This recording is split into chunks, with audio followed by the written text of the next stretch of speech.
కోపం తగ్గడానికి రామలింగేశ్వరుణ్ణి ఏ నామాలతో స్మరించాలి? కోపం రాని వాళ్ళంటూ ఉండరేమో. ఏదో ఒక సందర్భంలో ప్రతి వ్యక్తికి అంతో కొంతో ఎంతో కోపం వస్తూనే ఉంటుంది. విజ్ఞత కలిగినటువంటి వాళ్ళైతే సందర్భానుసారంగా దాన్ని అదిమిపెట్టే ప్రయత్నం చేస్తూ ఉంటారు. ఎంత సత్వగుణంతో ఉన్నా, మనం ఎంత బాగా నడుచుకున్నా కొంతమంది ఎదుటివాళ్ళు మనని అణిచిపెట్టి కానీ లేదా మనని ప్రేరేపించి కానీ మనకి కన్నీళ్లు వచ్చేలాగా, కోపం తారస్థాయికి వచ్చేలాగా కొంతమంది ప్రవర్తిస్తూ ఉంటారు. అలా ఉన్నప్పుడు ఎంతటి సత్వగుణంలో ఉన్నవాడికి కూడా ఎంతో కొంత కోపం రాకుండా ఉండదు. అయితే కోపం అనేటువంటిది కొంతమందికి తారాస్థాయిలో వస్తూ ఉంటుంది.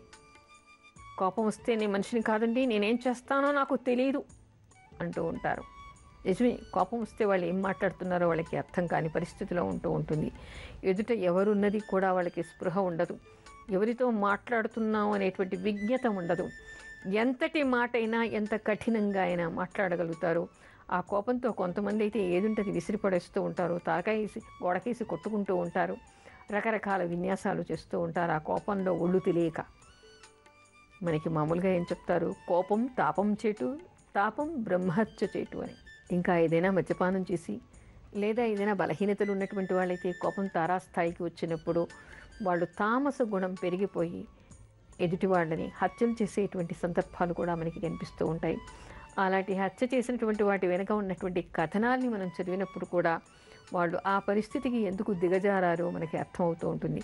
సహజంగా అందరూ ఎప్పుడూ హత్య చేయడానికి వెళ్ళరు. ఆ కోపము తాపంగా మారి తామసంగా మారి అది అవధులు దాటినప్పుడు మాత్రమే అలాంటివి జరుగుతూ ఉంటాయి. అయితే అలాంటి వాళ్ళకి మనం చెప్తే అర్థం కాకపోయినా ప్రతి మనిషి కూడా కోపాన్ని అదుపులో పెట్టుకునేటువంటి ప్రయత్నం చేయకపోతే ఏమవుతుంది? ఎవరి మీద మనం కోప్పడుతున్నామో కోప్పడినప్పుడు వాళ్ళు మనకి శత్రువులుగా మారటము, లేదా మంచి వాళ్ళైతే వాళ్ళు తప్పుకుపోతారు, కానీ వాళ్ళకి మన వలన ఏం చెడు జరగదు. కానీ మనకి వచ్చేటువంటి నష్టం ఏమిటి అంటే అనారోగ్యం పెరుగుతుంది, బీపీలు పెరుగుతాయి, బీపీ వలన గుండె జబ్బు వస్తుంది. ఇలా రకరకాలుగా మనం నష్టపోయేటువంటి అవకాశాలు పెరిగిపోతాయి. శత్రువులు పెరగటం, అనారోగ్యం రావడం, ఇవి అంత అవసరమా? కాదు కదా. ఏం చెయ్యాలి? మన పాటికి మన దోవన మన పని మనం చేసుకుంటూ పోతే మనకి ఇంకా ఎవరితో కూడా పని లేదు. శత్రుత్వాలు అక్కరలేదు, కోపాలు అక్కరలేదు. బాగా తారాస్థాయికి కోపం తెప్పించేటువంటి పనులు ఎవరైనా చేసినప్పుడు చిన్నగా కేకలేసి అక్కడి నుంచి వచ్చేస్తే మంచిది. ఒక మాటతో అని సరిపెట్టుకుంటే మంచిది. కానీ అవి కూడా చెయ్యలేనటువంటి స్థితిలో కొంతమంది ఉంటూ ఉంటారు. అలా తరచూ కోపం వచ్చేటువంటి వాళ్ళు కొంతమంది ఉంటారు. జ్యోతిషాస్త్రాన్ని అనుసరించి ఎవరికైనా లగ్నంలో కానీ పంచమ స్థానంలో కానీ చంద్రుడితో కానీ కుజుడు కలిసి ఉన్నాడనుకోండి, వాళ్ళకి ఒంటికాల మీద నేరుస్తూ ఉంటారు అస్తమానం. చాలా కోపాలు వస్తూ ఉంటాయి. కోపాన్ని తట్టుకోలేరు వాళ్ళు. అలాంటి వాళ్ళు ఎవరికి వాళ్ళకి తెలుసు, నేను కోపానికి తట్టుకోలేను అని కొంతమందికి బాగా తెలుసు. అలా ఉన్నటువంటి వాళ్ళు అసలు అందరూ కూడా కోపం వస్తుంది అన్నప్పుడు, కోపం వచ్చినప్పుడు ఈ నామాలు చదువుకోవాలి. మరొక తమాషా కూడా ఉందండి. అదేమిటంటే మనకి కోపం వస్తేనే కాదు, ఈ మంత్రం చదివి చూడండి మీరు, కావాలంటే మీకు కూడా ఆసక్తికరంగా ఉంటుంది.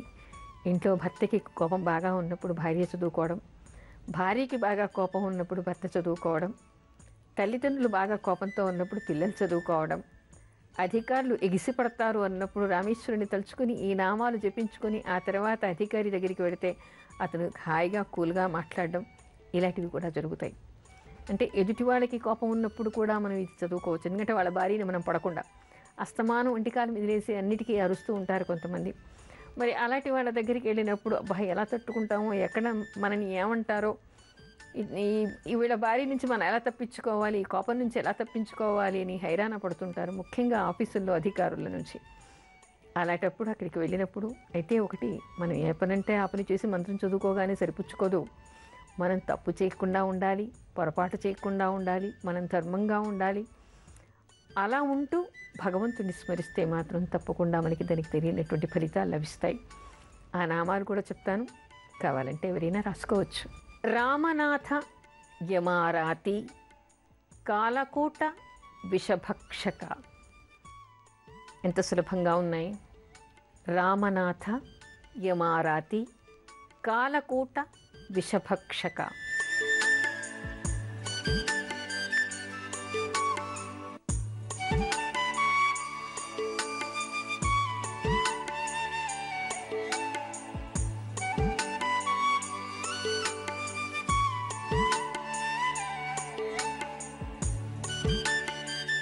రామేశ్వరంలోని రామలింగేశ్వరుని తలుచుకుని ఈ నామాలు జపిస్తూ ఉంటే, ఈ నామాలతో ఆయనని ధ్యానిస్తూ ఉంటే ఎదుటి వాళ్ళ కోపం కానీ మనలో ఉన్న కోపం కానీ చల్లారిపోయి వాతావరణం ప్రశాంతపడుతుంది.